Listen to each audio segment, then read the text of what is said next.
El Atlántico Norte era una bestia de acero gris y turbulento. Liam Mac Corrigan lo observaba desde el ojo de buey del Prometeo, una nave tan tecnológicamente avanzada que se sentía estéril, ajena. Debajo, a kilómetros de profundidad, en la oscuridad aplastante, el océano contenía la respiración, contenía su pasado, sus fantasmas y ahora a su hermana. Talasofobia, lo habían llamado los médicos. Una palabra clínica y pulcra para el terror primario que vivía en sus entrañas. El miedo a las aguas profundas y abiertas. Para un ex buzo de combate de Royal Navy era una broma cósmica. Había sobrevivido al colapso en la operación de rescate del Odiseo, la que se llevó a todo su equipo. Había sido el último en salir, con los gritos agónicos de sus amigos resonando en sus oídos mientras una montaña de acero retorcido los sepultaba. Él había salido a la superficie, pero una parte de él nunca lo hizo. Ahora enmascaraba el miedo con una profesionalidad fría y dura que mantenía a todos a distancia. Era la única manera de seguir trabajando, de seguir sumergiéndose en el mismo entorno que atormentaba sus días. Impresionante, ¿no crees? La voz era suave, como aceite sobre el agua, e igual de sofocante. Julian Thorne estaba a su lado, impecablemente vestido, con un suéter de cachemira que probablemente costaba más que el último contrato de Mac. Thorne, el multimillonario tecnológico, el cazador de tesoros, el hombre que veía el océano no como una maravilla, sino como una bóveda que debía ser forzada. Su rival es un barco, Thorne dijo Mac, sin apartar la vista de las olas. Flota, es su trabajo. El Prometeo hace más que flotar, Corrigan. La órdenes corrigió Thorne, con una sonrisa de superioridad en los labios, al igual que el sumergible que pilotarás, el Caronte. Mi mejor creación puede soportar presiones que convertirían un submarino de grado militar en una lata. Entonces, ¿por qué no baja uno de tus pilotos, estrella? La sonrisa de Thorne se tensó, porque mi principal nave de investigación, el Nautilo, ha quedado en silencio, directamente sobre el objetivo. Su última posición lo sitúa acoplado al objetivo. Mac finalmente se giró para mirarlo. ¿El objetivo? Me dijiste que era una misión de rescate. Dijiste que Aris, la doctora Corrigan, es parte de la tripulación. Se interrumpió Thorne, con los ojos como esquirlas de hielo, una bióloga marina brillante. Sus conocimientos fueron invaluables. Pero lo encontraron, Mac. El premio que he estado persiguiendo durante una década. El HMS Hécate. El nombre provocó un escalofrío en la espalda de Mac que no tenía nada que ver con el viento del Atlántico. El Hécate. Una historia de fantasmas susurrada entre los equipos de salvamento. Un submarino de la Segunda Guerra Mundial que desapareció en su viaje inaugural, del que se rumoreaba que transportaba el botín nazi más exótico. Era una leyenda, la oportunidad de una carrera o una tumba. El pecio se encuentra en la fosa de Medusa, continuó Thorne, señalando un mapa holográfico que brillaba en el centro del puente. Una cicatriz dentada en el fondo del océano brillaba en rojo. Los lugareños la llamaban las fauces del marinero. Mi equipo en el Nautilo confirmó su posición y luego, silencio. Ni una llamada de socorro. Nada. Necesito el mejor, Mac. Necesito que bajes allí, pilotes el Caronte y traigas de vuelta a mi gente y a mi propiedad. Mencionó una cifra asombrosa, suficiente para retirarse. Mac apretó la mandíbula. Con Thorne nunca se trataba solo del dinero. Se trataba de posesión, de ganar. Y ella estaba atrapada en medio de su juego. Su hermana, de la que estaba distanciado, no se habían hablado en 2 años desde una agria discusión sobre que él trabajaba para hombres como Thorne. La ironía era una píldora amarga. No me importa tu propiedad, dijo Mac, su voz baja y peligrosa. Voy por mi hermana. Duplicarás la tarifa. La mitad ahora, la mitad cuando la traiga de vuelta a esta cubierta. Y yo tendré la última palabra sobre la operación una vez que esté abajo. Sin preguntas, Thorne lo estudió por un largo momento, como un depredador sopesando sus opciones. De acuerdo, concedió. Te acompañará mi piloto principal, Soren.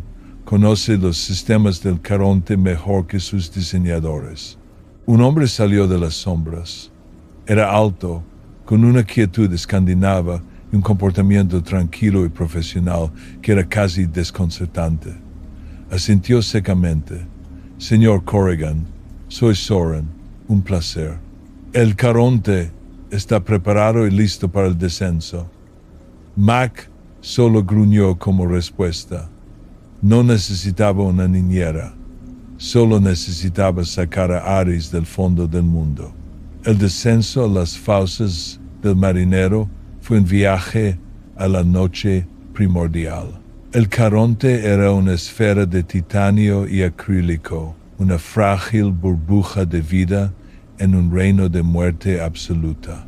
Fuera del visor, los últimos vestigios de luz solar desaparecieron, reemplazados por una oscuridad opresiva e informe. Las manos de Mac estaban firmes en los controles, pero sus nudillos estaban blancos. Podía sentir el peso del agua sobre ellos, una montaña invertida, presionando hacia abajo, buscando la más mínima falla, la más leve debilidad. El ping rítmico del sonar era el único sonido, un latido solitario en el vacío. Su talasofobia era un nudo frío en su estómago. Se concentró en los instrumentos, los medidores de presión, las lecturas de soporte vital, números, datos, cosas que podía controlar. Imaginaba el casco crujiendo, abullándose, las grietas en forma de telaraña que precederían a una implosión violenta. Vio los rostros de su tripulación muerta del Odiseo. Presión a 400 atmósferas, informó Soren, su voz un murmullo plácido que cortó los oscuros pensamientos de Mac. Todos los sistemas nominales. Lo manejas bien, Corrigan. He manejado cosas peores, mintió Mac, forzando a que el temblor no se notara en su voz. Después de 2 horas que parecieron una eternidad, el sonar dibujó una imagen en su pantalla. 2 formas, una elegante y moderna, la otra irregular y antigua, unidas en el abismo. Ahí dijo Soren, señalando, el Nautilo y, Dios mío, el Hécate. Las luces exteriores del sumergible cobraron vida, cortando un cono de luz blanca a través de la oscuridad. El pecho del Hécate era un monstruo. Más grande de lo que sugerían los registros, era un leviatán esquelético, incrustado con la vida marina de un siglo, sus placas del casco desprendiéndose como carne en descomposición.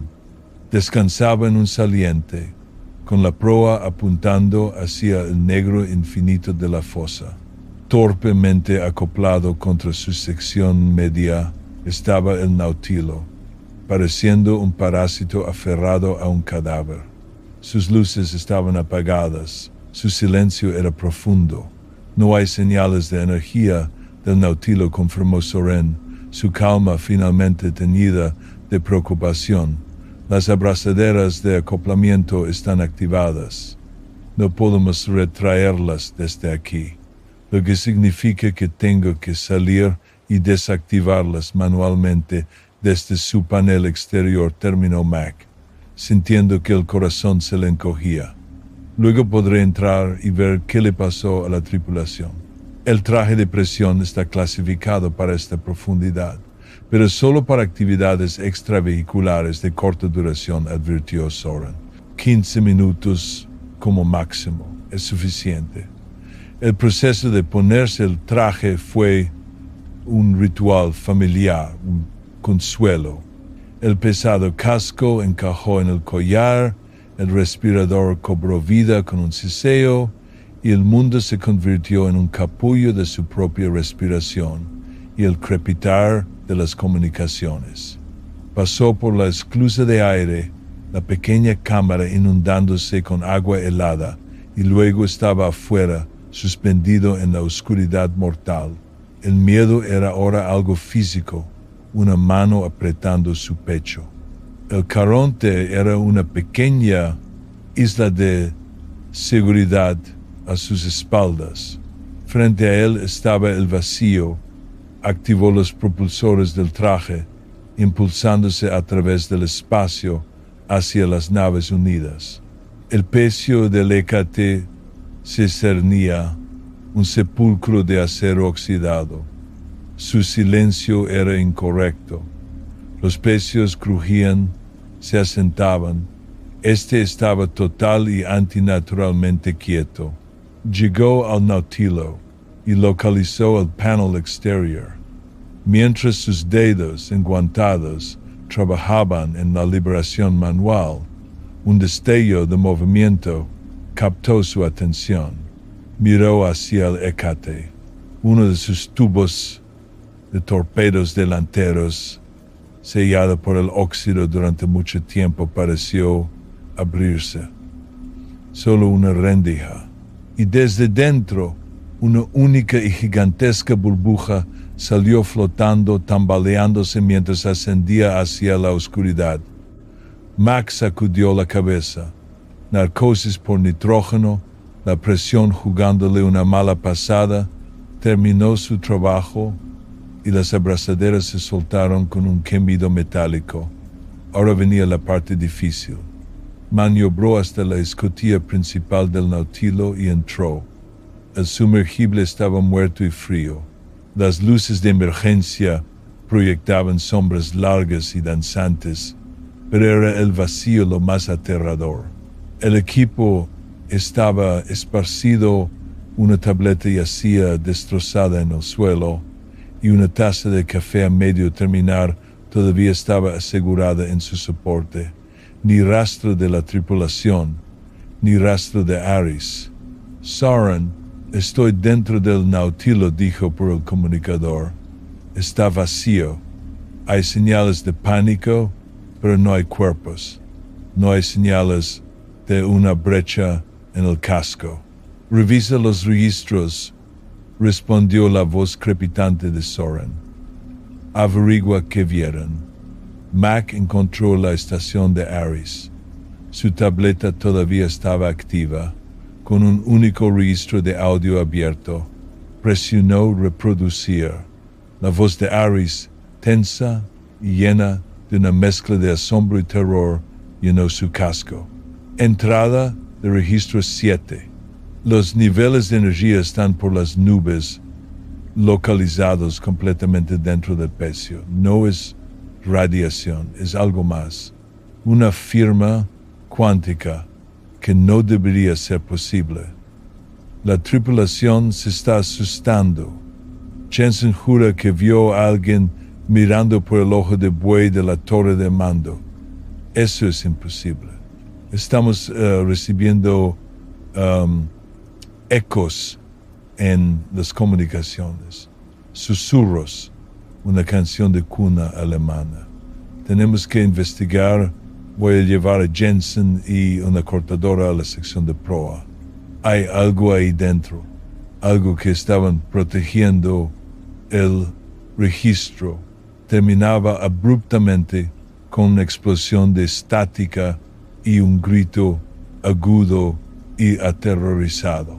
Soren, dijo Mac, sintiendo que la sangre se le helaba. Ella entró en el Hécate.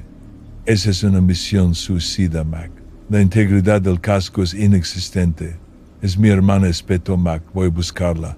Agarró una cortadora de plasma y una pistola que Thorne había insistido en empacar. Un arma de alto calibre diseñada para disparar dardos autopropulsados. En su momento pareció paranoia. Ahora no estaba tan seguro. Salió del Nautilo y se posicionó en una escotilla de acceso corroída en la espina dorsal del submarino. La cortadora de plasma siseó, arrojando una luz incandescente que hizo retroceder al abismo. El metal gimió en protesta antes de que una sección cediera, abriéndose para revelar un corredor de pura oscuridad en su interior. El aire que salió olía a descomposición, a ozono y a algo más, algo así como electricidad estática y sangre vieja. Estoy dentro, dijo, cruzando el umbral. Soren mantén la posición. Mantén este canal abierto. Entendido, fue la respuesta. Buena suerte, Mac. En el momento en que entró, la cubierta de la escotilla que había cortado se cerró de golpe detrás de él, con un estruendo ensordecedor que no era posible en el agua.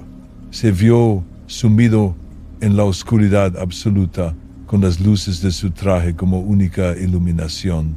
Estaba en una tumba, y no estaba solo. El interior del HMS Hécate era un laberinto de óxido y ruina. Cada superficie estaba resbaladiza por una película mugrienta, y el silencio era una entidad viva, rota solo por el goteo de agua invisible y los gemidos del casco moribundo. Era un sonido que Mac conocía bien, el estertor de un gigante de acero. Pero esto era diferente. Los gemidos sonaban casi vocales. Avanzó más profundo, su luz cortando una franja nerviosa a través de la penumbra. La distribución estaba toda mal. Había memorizado los esquemas de esta clase de submarinos, pero los pasillos se retorcían de formas imposibles. Pasó una puerta sellada que decía Mese. Caminó 20 metros por el pasillo y se encontró de nuevo en la misma puerta. Un pavor frío, distinto de su fobia, comenzó a filtrarse en sus huesos. Soren, ¿estás recibiendo esto? A Max se le cortó la respiración. El interior no está bien. Es como si la geometría estuviera cambiando. Los sensores no muestran anomalías, Mac. Estás avanzando en línea recta hacia la sección de popa. Una mentira. Mac sabía que era una mentira. Podía sentir que el pecio estaba jugando con él. Por el rabillo del ojo, lo vio. Una figura de pie al final del pasillo.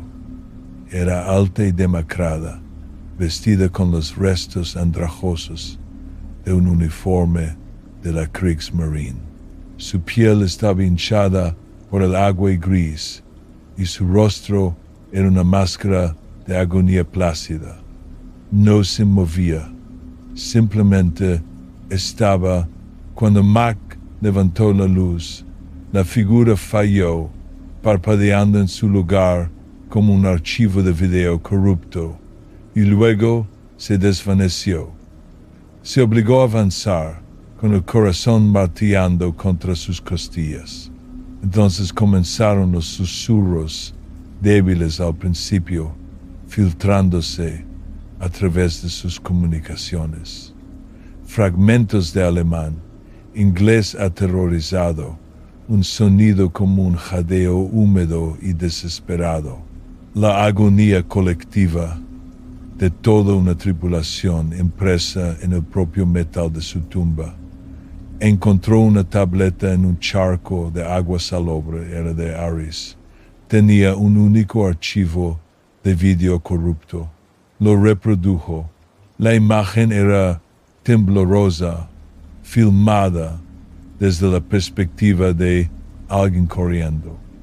La respiración de pánico de Aris llenaba el audio. Estaba en estos mismos pasillos, su luz bailando sobre paredes que parecían retorcerse. Una forma se abalanzó desde una puerta.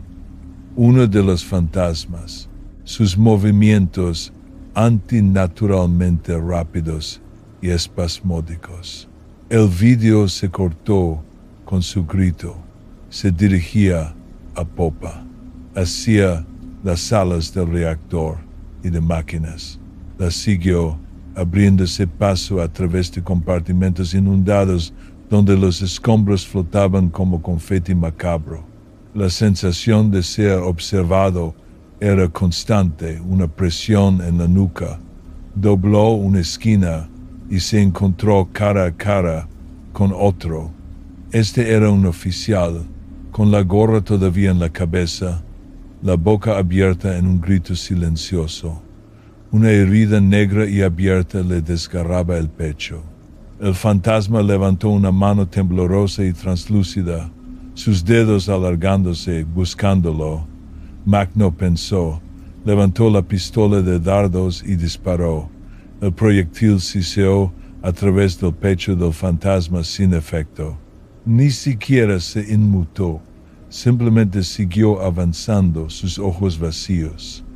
Retrocedió, resbalando en la cubierta resbaladiza, y el fantasma parpadeó y desapareció. Las balas eran inútiles. Estaba en la sala de máquinas ahora. Los enormes motores diésel estaban en silencio, pero un extraño zumbido de baja frecuencia vibraba a través de las placas de la cubierta. Provenía de un mamparo sellado al final del compartimento, uno marcado con frenéticos arañazos y una advertencia crudamente pintada en alemán. Nicht öffnen die Glock.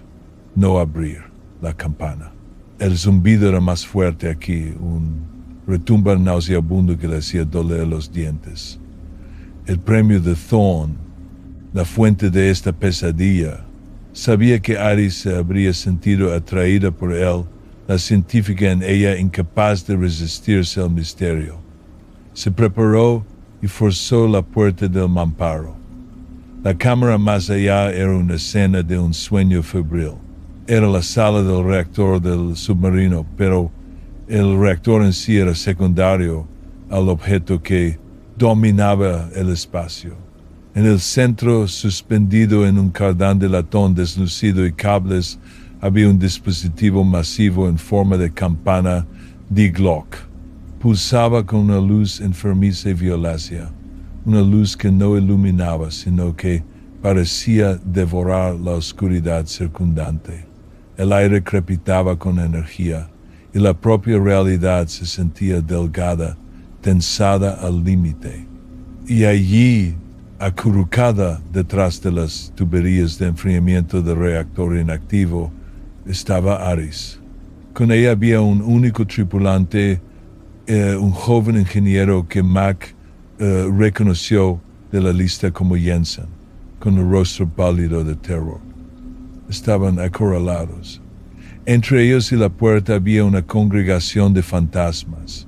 Al menos una docena de los tripulantes espectrales y distorsionados, sus formas más estables aquí, más cerca de la fuente. No estaban simplemente parados, estaban esperando, sus ojos muertos fijos en las dos almas vivas. ¡Aris!, gritó Mac, el sonido ahogado por el zumbido de la campana. Ella levantó la cabeza de golpe, el alivio y el terror luchando en sus ojos. Mac, es una trampa. La campana se alimenta de energía, de vida, te atrae. Los fantasmas se giraron al unísono, sus cabezas girando con un movimiento antinatural y sincronizado. Su atención estaba ahora en él. ¡Nos vamos! ¡Ahora!, gritó Mac, moviéndose hacia ellos. Los fantasmas avanzaron, no corriendo sino deslizándose sobre la cubierta, sus gritos silenciosos, ahora un chillido psíquico audible que perforó el cráneo de Mac. Disparó la pistola de dardos de nuevo, inútilmente. Empujó a Aris y Jensen detrás de él. De vuelta al Caronte, muévanse. Regresaron a toda prisa por el pecio. Una huida desesperada a través de los pasillos hostiles y laberínticos. Los fantasmas estaban por todas partes ahora, atravesando paredes, sus manos codiciosas dejando rastros de niebla fría. Los susurros eran una cacofonía en sus oídos, una sinfonía de muerte. Era el Odiseo otra vez, los fantasmas de las profundidades viniendo por él. Llegaron a la esclusa de aire, cayendo en el collar de acoplamiento del sumergible. «Soren, activa la esclusa, sácanos de aquí», gritó Mac, golpeando el control de la escotilla interior. La escotilla se abrió con un siseo y entraron en el interior limpio y bien iluminado del Caronte. Soren estaba allí, su expresión indescifrable. «Sella la escotilla exterior.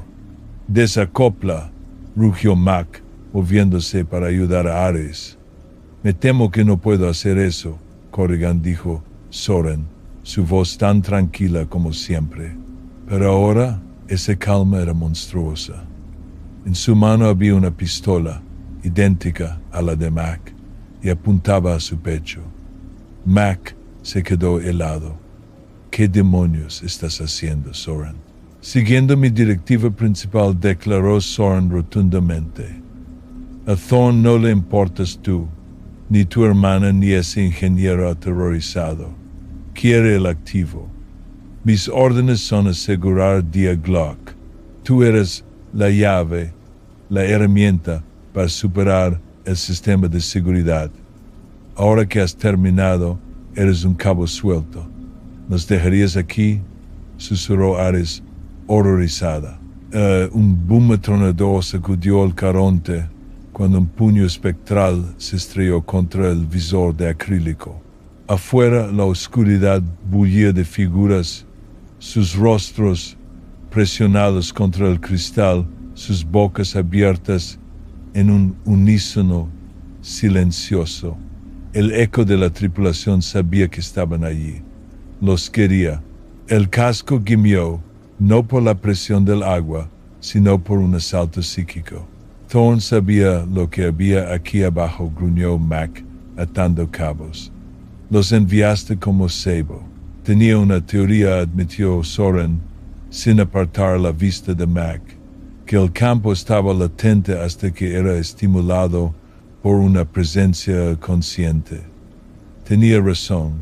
Ahora, apártate.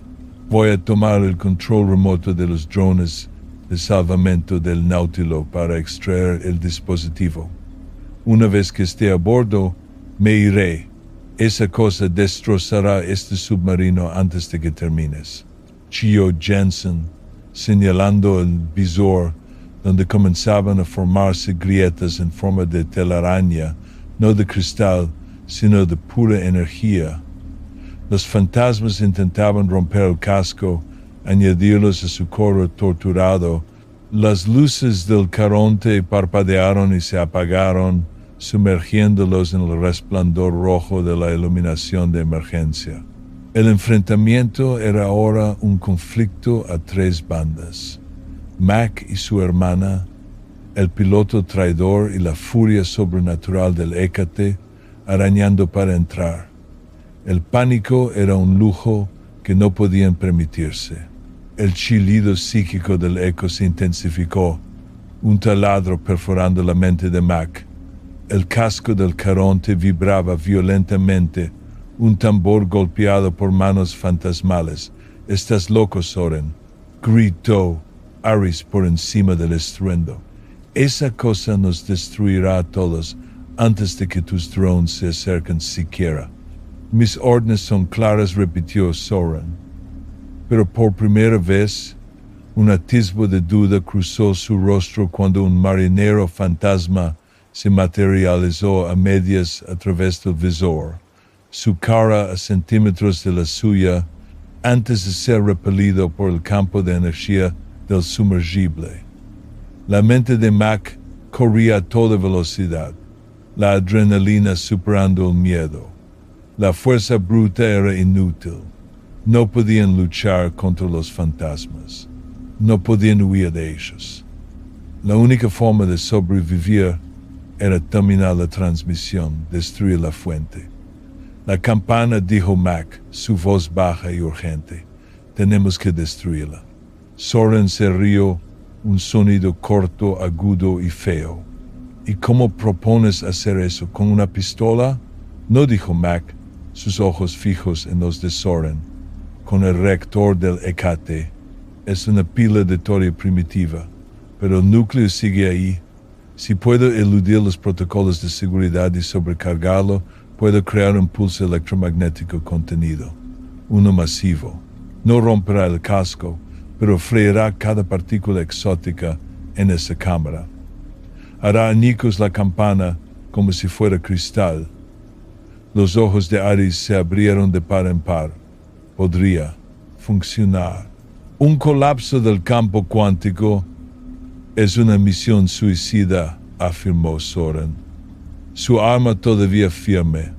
Estarás en la zona cero. Ya estamos en la zona cero, replicó Mac, señalando a los fantasmas que pululaban fuera.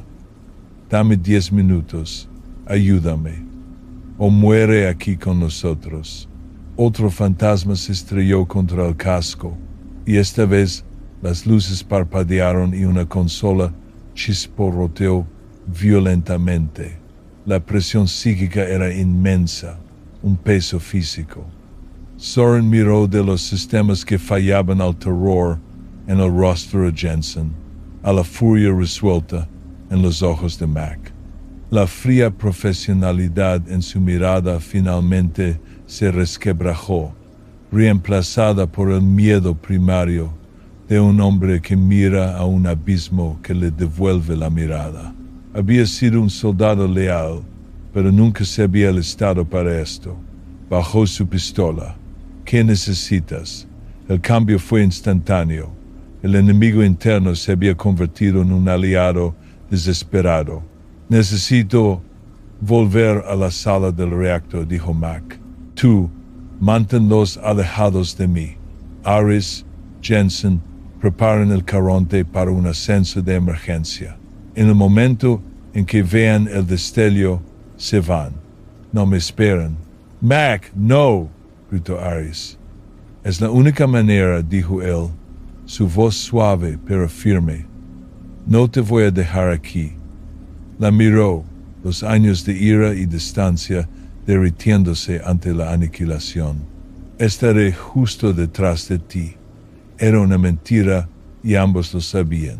Mac y Soren se lanzaron de nuevo al collar de acoplamiento y a la pesadilla del Hécate.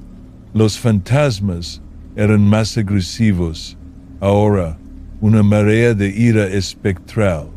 Soren, con el rostro como una máscara sombría, disparaba su pistola de dardos metódicamente. Los proyectiles no hacían daño, pero la descarga de energía de su sistema de propulsión parecía perturbar a las apariciones por un segundo precioso, haciéndolas parpadear y retroceder. Lucharon para volver a la cámara de la campana. El zumbido era ahora un golpe físico y la luz violeta de Die Glock pulsaba al ritmo de los gemidos del casco. Mac se apresuró hacia el panel de control del reactor, sus medidores cubiertos de mugre. Arrancó la cubierta, exponiendo una maraña de cables corroídos. «Détenlos en la puerta», gritó. Soren se mantuvo firme en el mamparo, un centinela solitario contra una legión fantasmal. Era un tirador brutalmente eficiente, colocando disparos que mantenían a los fantasmas fuera de alcance, comprándole a Mac segundos cada vez. Rápido, Corrigan. Se están adaptando. Mac trabajó con el ingenio desesperado de un experto en salvamento, pelando cables con los dientes, desviando energía de conductos en descomposición. Estaba sobrecargando la contención magnética, convirtiendo todo el reactor en un condensador masivo e inestable. El zumbido de la campana comenzó a flaquear, reemplazado por el creciente gemido del antiguo reactor. Una nueva luz, limpia y aterradora, comenzó a brillar desde la carcasa del núcleo. Un oficial fantasma, el que tenía el agujero en el pecho, atravesó la defensa de Soren y se abalanzó sobre Mac. Soren giró, placando a la aparición. Fue como luchar contra humo y hielo. El toque del fantasma hizo gritar a Soren, un sonido crudo y agonizante, mientras su brazo se volvía negro, con una quemadura de energía similar a la escarcha. Se apartó de él de una patada, retrocediendo hacia la puerta con el rostro pálido por el shock y el dolor. «¡Casi está!», gritó Mac, haciendo la conexión final. Un temporizador en el panel cobró vida. 60 segundos. «Vete, vuelve al submarino. No hay tiempo», jadeó Soren, agarrando su brazo destrozado. Miró al enjambre de fantasmas que presionaba en la puerta, luego de vuelta a Mac. Un último momento de claridad, de expiación. El premio de Thorn, que se pudra, se giró y se enfrentó a la horda que se aproximaba. «Saca a tu hermana de aquí. Vete». Soren abrió fuego, una última y desafiante resistencia mientras la marea de los muertos lo arrollaba, sus gritos y el siseo de su arma silenciados por el chillido psíquico. Mac no dudó, corrió a toda velocidad por los ahora caóticos pasillos, con todo el pecio temblando mientras el reactor se acercaba al punto crítico. Se lanzó a través de la esclusa de aire, sellando la puerta interior, justo cuando una ola de energía espectral se estrellaba contra ella. «Se ha ido». «Vete, Aris, vete». Aris, con lágrimas corriendo por su rostro, golpeó los controles. El Caronte se desacopló del Nautilo muerto y sus propulsores se encendieron, alejándolos del pecio embrujado. A través del visor trasero, Mac vio el Hécate por última vez. Un destello silencioso y cegador de luz blanca y violácea brotó de su núcleo, expandiéndose hacia afuera. No fue una explosión de fuego y metal, sino de energía pura, de la realidad reafirmándose. La pantalla se volvió blanca. Todos los sistemas del Caronte se apagaron. Estaban a la deriva en la oscuridad. El silencio era absoluto. El ascenso fue una larga y aterradora negrura. Sin energía, flotaron hacia arriba lentamente, llevados por el lastre de emergencia del sumergible. Pasaron horas en silencio, los tres supervivientes acurrucados en el frío resplandor rojo de las luces de emergencia a batería, escuchando los crujidos de su propia nave. Entonces, un cambio. El negro opresivo fuera del visor se suavizó a un índigo profundo, luego a un azul esperanzador. Con una última y suave sacudida, el Caronte rompió la superficie. Mac forzó la escotilla, y el aire limpio y salado del nuevo día inundó la cabina.